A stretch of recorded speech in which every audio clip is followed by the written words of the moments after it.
Saturday, the 26th of April, 2025. So that was just a few days ago, actually, just this past weekend. All right. Now, this reads as follows. We, the members of the Ghana Bar Association, herein assembled at the 2025 media conference of the bar at the Labadi Beach Hotel, La Accra, on this day, on the 26th of April, 2025, stand united in our collective responsibility towards advancing the rule of law, justice, and the sustainable development of Ghana. Recognizing the profound and pivotal role the legal profession plays in shaping a just, fair, and transparent society, and reasserting our commitment to upholding the rule of law, ensuring justice for all citizens, and promoting high standards of integrity within public life, acknowledging the central tenets of the 1992 Constitution of the Republic of Ghana, particularly those enshrined in its preamble, which binds all citizens and the state to the principles of freedom, justice, probity, and accountability, emphasizing the key role the legal profession plays in national development and in the administration of justice, conscious of the overreaching goal of ensuring the continued respect for the rule of law and strengthening the legal frameworks that govern our institutions of state, and in furtherance of the theme for this media conference of the bar, which is expanding the role of the legal profession in national development, positioning the GBA as the fulcrum,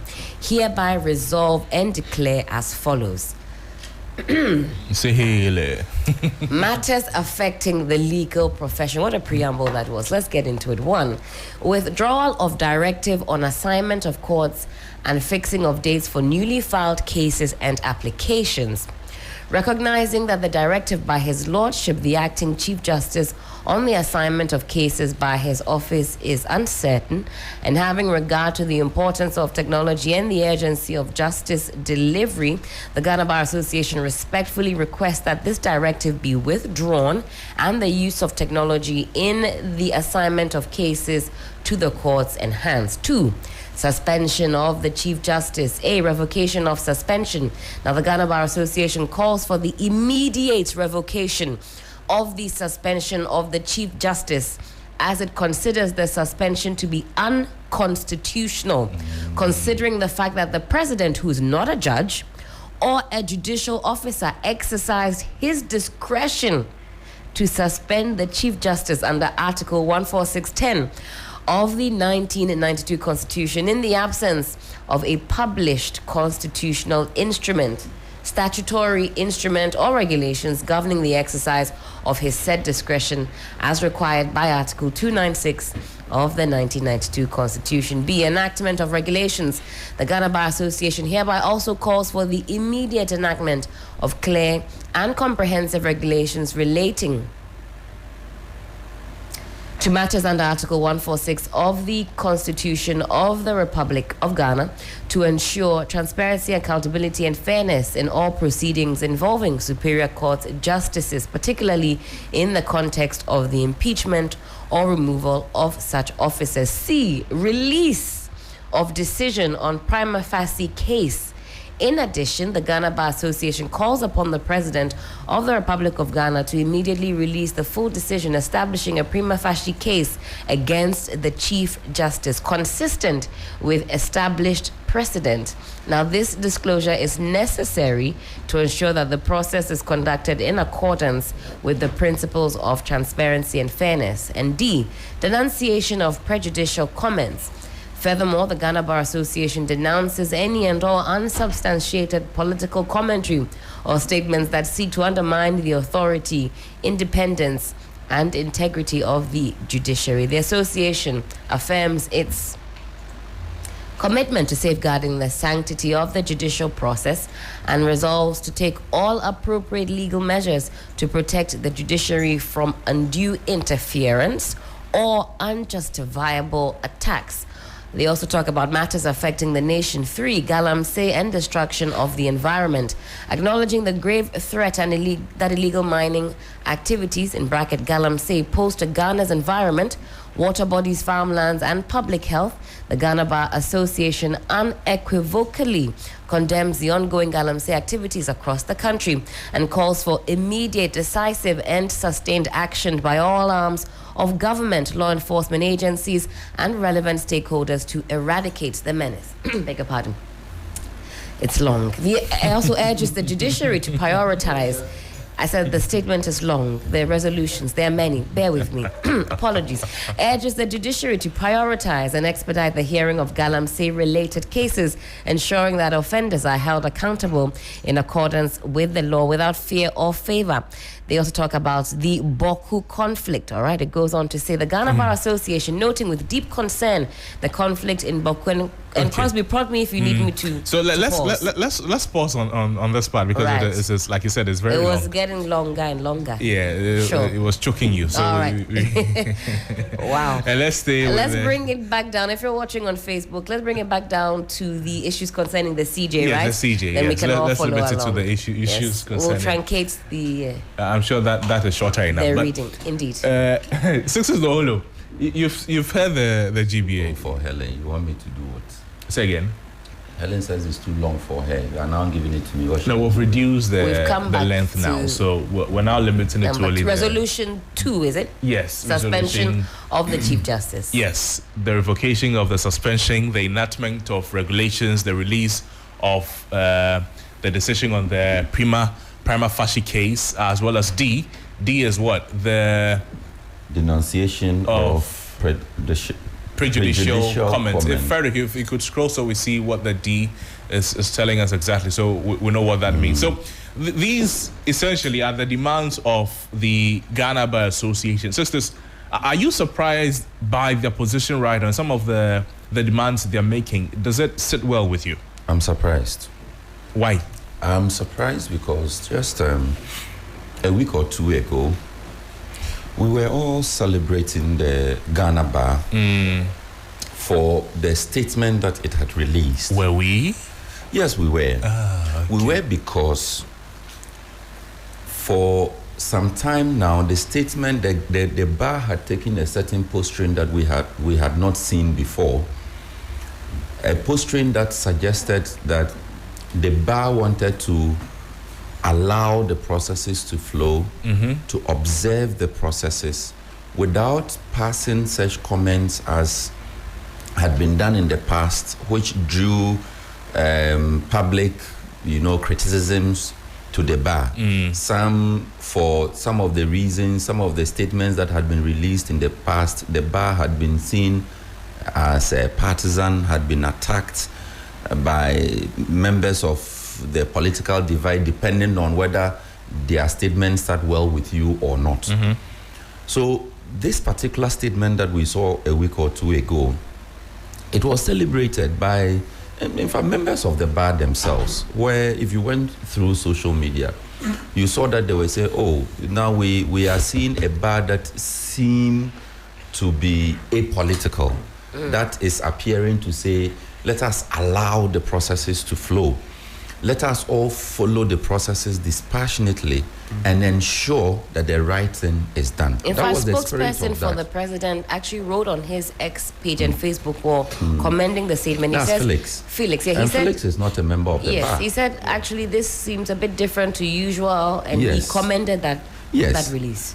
So he wouldn't have been the only one. There were quite a number of political figures who would have been impressed by that statement, and also the independent watchers, civil society players within the legal space who were impressed. And just when the applause was yet to die down, they have poured Gary inside it. Now the thunderbolt is released, unleashed on us. I mean, you see, I am worried that for those of us who are looking from the outside, that when such a powerful body like the Bar Association speaks, the weight that it carries, the impact that it should make, we are not seeing it. The bar should not make, and it's the same argument I have been making about the Ghana Journalists Association. Right. That the moment the bar speaks, it should not raise controversies as we are seeing. it should be a time of reflection for anybody or any authority or any power against whom the statement has been released. But we don't seem to be seeing that with this statement. In fact, if the bar speaks and like the GJ and other institutions, it should almost be like maybe a former president, a statesman, is positioning on national issues. Maybe President Kufuor, for instance, he's talking about Galamsey. When he says anything about a subject like that, it should not be open too much to a lot of criticisms. There should not be a lot of holes. It should not allow it. And I give you an example from the statement. The first thing has to do with the declaration of the action of the president as unconstitutional. I am not a lawyer. I'm not a member of the bar. Yet. And the members of the bar. The man is getting away from the hole. You are pushing. And why are you doing that? The members of the bar know the law better than I do. Okay. But you see, you cannot declare. Nobody can declare an act unconstitutional. Only the court can. The Supreme Court can. Yeah. So if the bar wanted a declaration of the acts of the president as unconstitutional, they should have gone to court. They should have gone to the Supreme Court. And the bar has done that before. This wouldn't be the first time. So to release a statement declaring an act, an executive act, an exercise of discretion for that matter as unconstitutional. An exercise of discretion allowed in the Constitution. Yes. So this is a constitutional exercise of discretionary power by the executive. Look, there is a 28th July 2023 release from the Office of the Judicial Secretary. Right. The one who has resigned now. Justice Cynthia Pamela Addo, now granting, right? She was the Judicial Secretary. It says, notice of suspension on electronic case distribution system. Respectfully, I write pursuant to the directive to suspend the electronic case distribution system. I have been directed by the Honorable Lady Chief Justice to inform you that the following supervising authorities are hereby mandated to take over the manual distribution of cases with immediate effect in the following areas. It talks about Greater Accra region, talk about the Ashanti region, and then there's distribution list to a very tall, about 23 or so persons who have copied, all judges, etc., registrars, and name them. Now, the Bar Association again in this statement, and I like the points that you raise, that when the Bar Association or any other institution like that speaks, the kind of weight that it must carry, you want to come to the center and say that, look, this has been well thought through, this has been, well articulated, and it brings finality to the matter. Mind you, in less than a week, the Bar Association has spoken twice on the same matter. The first one was just quoting the law to us and telling us that we should always be transparent, blah, blah, blah, blah, blah. But I'm sure the Bar Association was in this country when Her Ladyship, the Chief Justice, right, took the same decision that His Lordship Justice Bafo-Boni has taken. What did the Bar Association say then about this manual distribution of the cases? They knew that we had put in an electronic system. And this morning I said something on Johnny's Bite. If you go back to the list of judges that we have at the Supreme Court, there are some judges who have never sat on any case before, since Her Ladyship Chief Justice assumed. In fact, some appeal court judges have never been. And these are from inside sources. They've never used their courtrooms, if you like. No, they've never been empaneled. There's the president of the court that will empanel you. So if you have not been called, what are you going to do then? And Johnny, we'll get into And then you get to a point where judges are changed. And the gentleman just spoke with, judges are changed on the day that they are supposed to be giving judgment. The Ajeni Mboating case, for instance. It's a look. So where was the GBA when all these were happening? We'll go into the demands of the GBA shortly. And Frederick, let's start with the very first demand of the Ghana Bar Association in relation to the ongoing happenings concerning the removal of the Chief Justice, the very first one, before we get to the directive by the...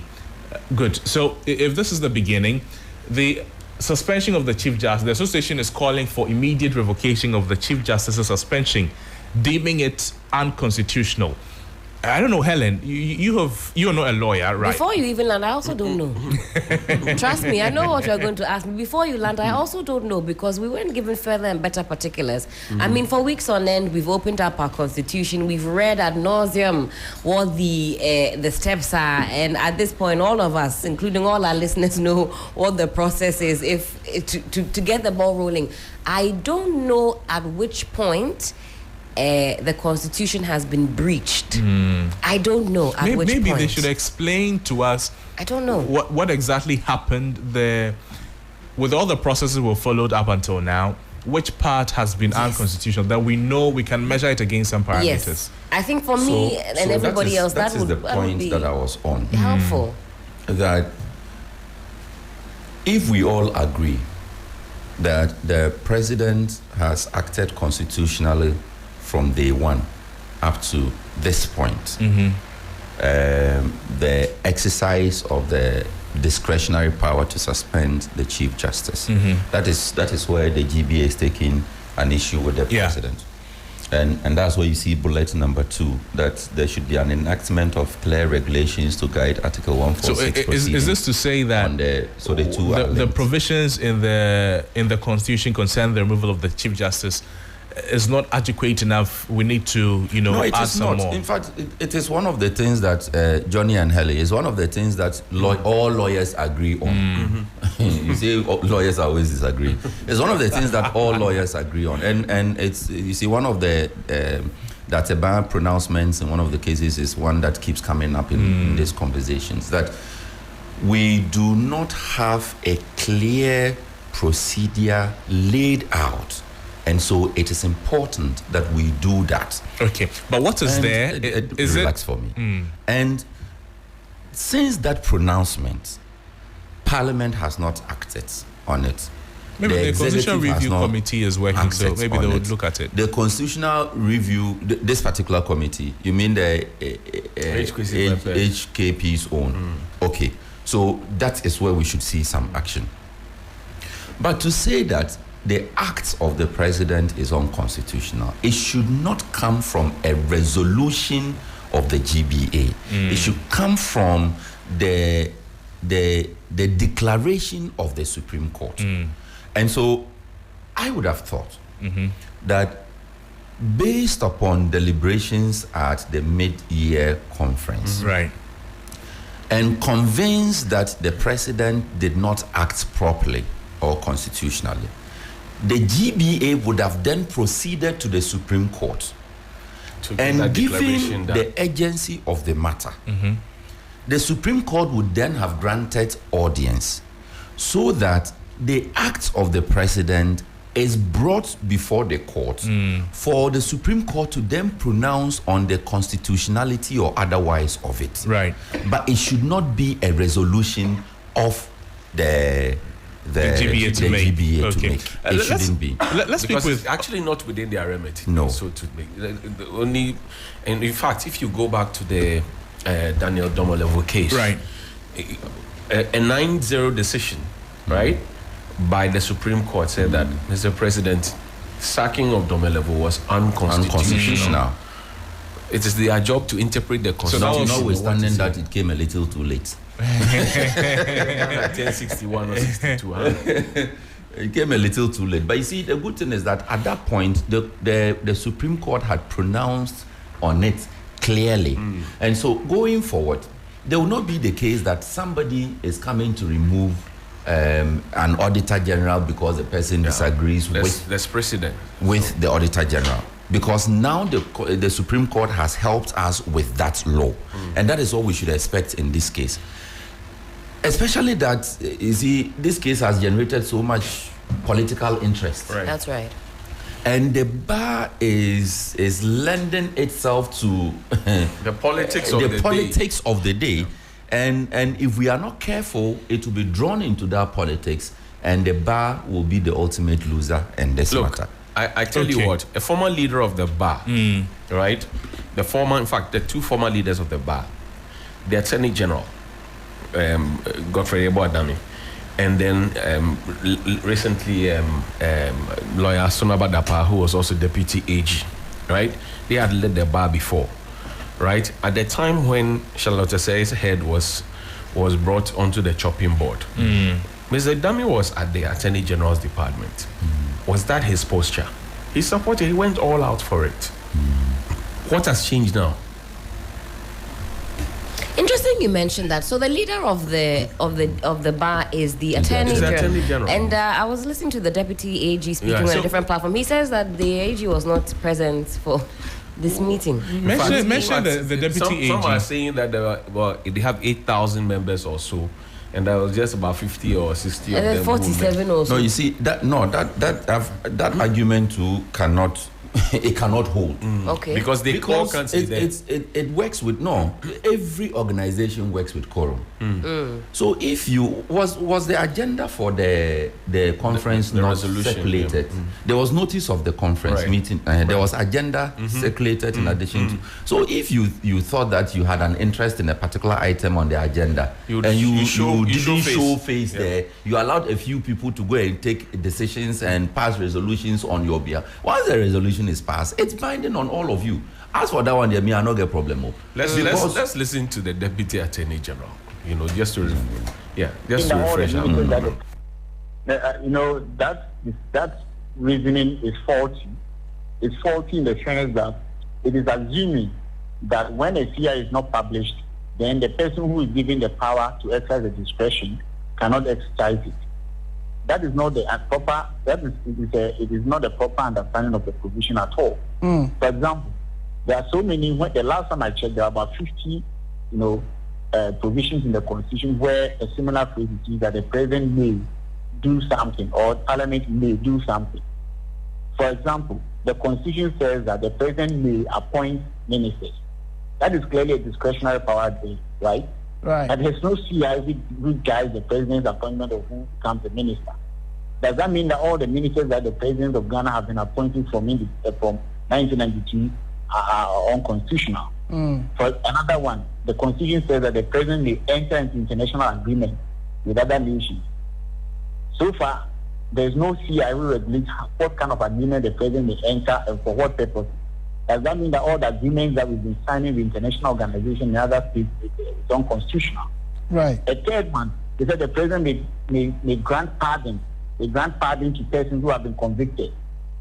There is no CI, as far as I'm aware, regulating whom the President should grant pardon to, and under what circumstances the President may grant a pardon beyond what is in the Constitution. Does that mean that all the pardons that the Presidents have been granting? So, you see, the whole point is empty as far as law is concerned. It lacks any serious legal basis. Right. But then again, like I said, anyone who goes to a meeting, if they are in a majority, they can pass any resolution they want. It does not in any way suggest that the resolution is binding. Okay. It's a valid legal opinion which someone must follow. Right. But Mr. Stremsai, briefly, and if you can help me with that, many people are interested to know what the prima facie case is. The Bar Association, for instance, is asking that it be made public or should be released by the President on how he arrived at the reason why the Chief Justice has been suspended. Is that a fair position, or would you advise the President to do that?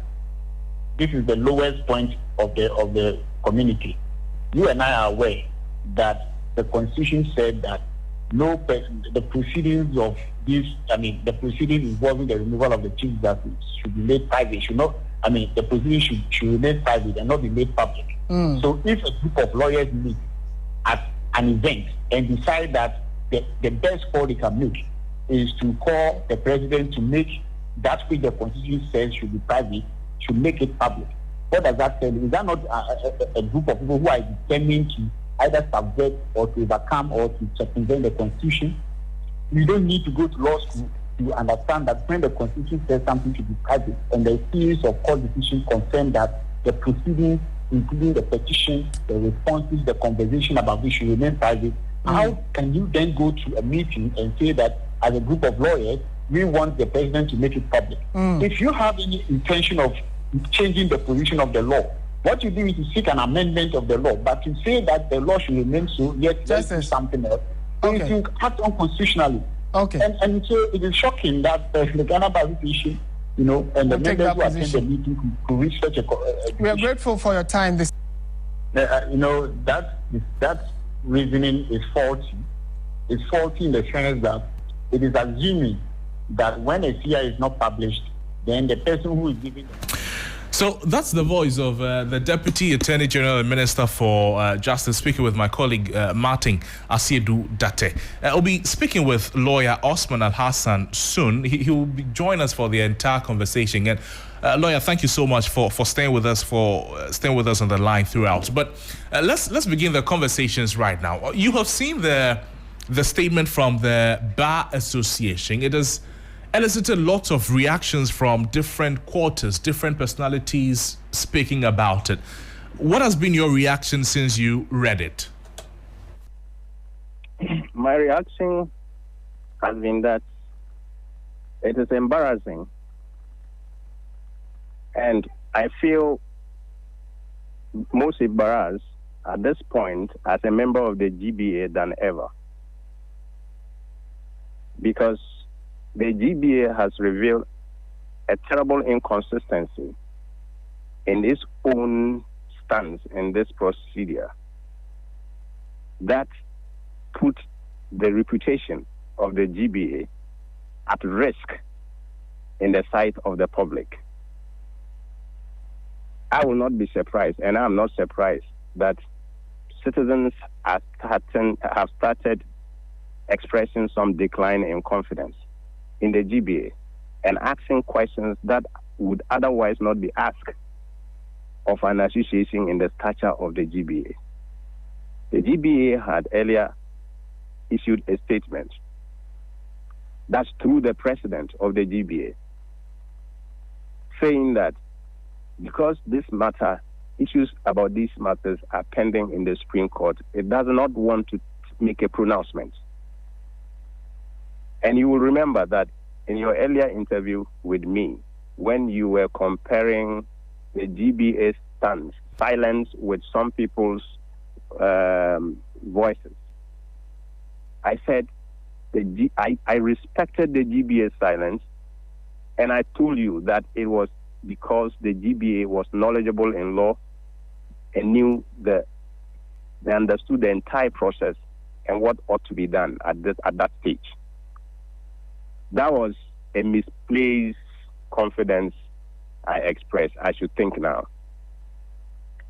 And a few days later, the GBA issued a statement, which can still be said to be a little balanced, because they said issues were pending.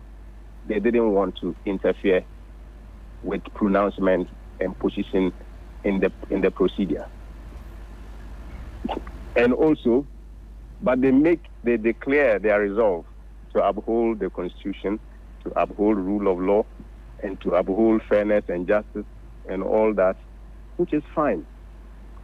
Now, a few days later, the same GBA, for the first time, I have never heard that the GBA issued a statement as a result of a resolution arrived at a conference, to be honest. On national issues, I have never heard that the GBA will have to convene or hold a conference and then arrive at a conclusion on matters of national importance. What we know is that the GBA always expresses its stance on national issues through the presidents of the GBA. Right. And most of the time, and we have known that when the GBA deem it fit, it goes to the Supreme Court or the appropriate forum to enforce or uphold the law. Osman, let's try and go through the, if you like, the demands of the GBA, and we'll try and box all of that together in maybe about 5 minutes. First is the revocation of the Chief Justice's suspension, deeming it unconstitutional, and enactment of clear regulations to guide Article 146 proceedings on the removal of justices. Briefly, from where you sit, what do you make of this first demand? Okay, so this first remark, this statement reveals some level of ignorance, which I don't expect to be in the GBA and the caliber of people who lead the GBA. Now, do you know what it means for someone to say revoke? To revoke means the thing is already in place. They are not saying that it be nullified. They say the president should revoke, which means that it is an acknowledgement that something has been done legally, but they want it to be undone legally. Now, if you say the president should revoke, the first thing is that on what authority are you saying the president should revoke? Because you are not the Supreme Court. And you didn't go to Supreme Court asking for an order of the Supreme Court against the president to revoke the suspension. Okay. Now, even if you say the president should revoke, you see the Constitution also has made provision for revocation of that suspension under Article 146, Clause 11. He said the president may at any time or any stage of the inquiry revoke the suspension of the Chief Justice. Now, that is also a discretionary power. Now, if you say the president should revoke, is the revocation not supposed to be under Article 146, Clause 11? Or they want it to be revoked based on their statement that was published? Now, if the revocation is going to be under Article 146, Clause 11, which is also an expression of a discretionary power, then they should wait until the rules and regulations are put in place. Right, I see. To guide the exercise of that discretion. Okay. So, lawyer, there's also the demand for the immediate release of the decision establishing a prima facie case against the Chief Justice. And under that, we're reading condemnation of political commentary that undermines judicial independence and a pledge to protect the judiciary from such interference, particularly the release of the decision establishing the prima facie case against the Chief Justice. Does that sound sound to you, briefly? Okay, so that reminds me of a statement our Venerable Chechu Chikata said. He made some time. I can't quote him exactly. But he said, you see, the overthrow of the Constitution is not only by people with guns. It can also be done by people in wigs and gowns. Now, this, for me, is a clear manifestation of an overthrow of a constitutional provision. And listen to, I think, the Deputy AG, who made it very succinctly, that the procedure under Article 146 in itself, I think Clause 8, makes it imperative that the procedure, the whole procedure for the removal of a superior court judge should be confidential, should be held in camera. In camera means it has to be confidential. It doesn't have to go into the public. Now, the question we ask ourselves is the prima facie determination part of the proceedings of the removal of the Chief Justice? The answer is yes, even if you don't read law. Even if you haven't read law and you read this, you will know that determining the prima facie case is part of the procedure for removal of the Chief Justice. And the Constitution says we should make it confidential. I am not saying that no one can advocate for an amendment of the Constitution, but if you are not advocating for an amendment of the Constitution, but you are advocating for a conduct that will violate a provision that you think should be otherwise, That is an overthrow of the provision. Okay. And Council, maybe... And that is reasonable, let me say, add that. Okay. And maybe, sorry, but maybe in about 30 seconds. Lastly, on the court case assignment, the GBA is calling for the withdrawal of the directive by the acting Chief Justice. I'm talking about Justice Bafoboni, on assigning new cases and advocates for enhanced use of technology in the process. Briefly, Council, how do you respond to that? First of all, the GBA has no authority to give that order. Great. Or whatever they say. They don't have that authority. It is the Supreme Court who can issue an order upon hearing a challenge of a constitutional provision in that regard. Right.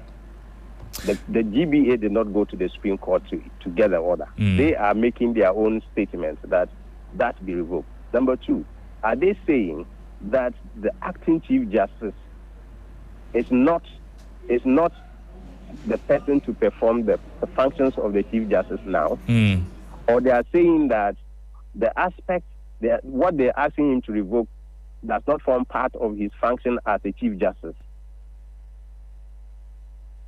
Because if the Chief Justice is suspended, what it means is that everything regarding his function as a Chief Justice is on hold. Council, thank you. And the Constitution permitted that someone else act in her stead. And that person is acting in her stead, and part of the function of the Chief Justice, and of course that person, is to assign cases. Council, thank you. Thank you so much for speaking with us. Osman Al-Hassan is a private legal practitioner sharing his perspectives on the latest development concerning the Ghana Bar Association on the removal of the Chief Justice there.